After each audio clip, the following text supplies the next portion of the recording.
Mum of two Christina was rushed to hospital in late October with sepsis, after an infection from the pelvic mesh shed had inserted years before led to organ and heart failure. A month later, and she's passed away. How did I go from having an infection to heart failure?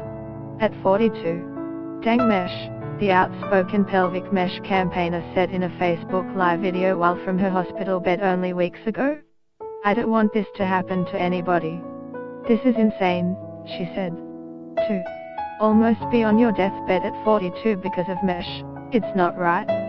I am terrified at what we all go through and I never want another woman or man dealing with mesh to go through this. According to the Sydney Morning Herald, Christina experienced severe pain immediately after having the mesh midurethral sling implanted in 2013 following the birth of her second son.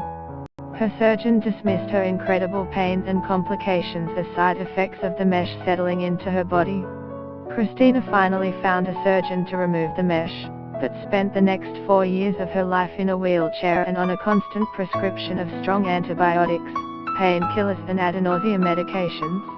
Last week, Australia's Therapeutic Goods Administration, TGA, deemed transvaginal mesh for the sole purpose of pelvic prolapse and single-incision mini-slings too risky, removing them. The Australian Register of Therapeutic Goods, ARTG. The TGA's review found the risks associated with the devices, most commonly used by surgeons to treat urinary incontinence, far outweighed the benefits.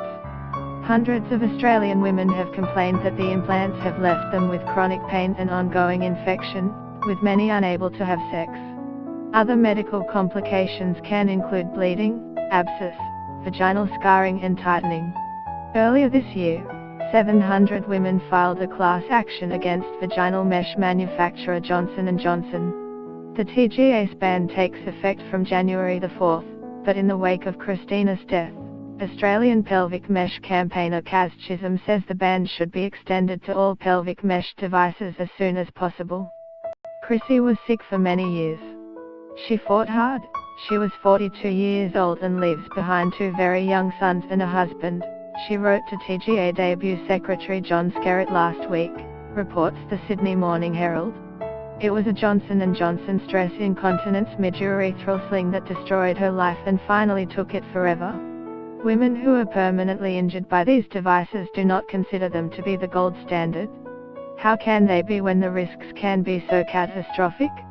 91-year-old Graham Carewell and his wife Frida had bought a new home in the small town of Wilstown, South Australia just 6 weeks ago. They only spent their first night there together last week. But now, Graham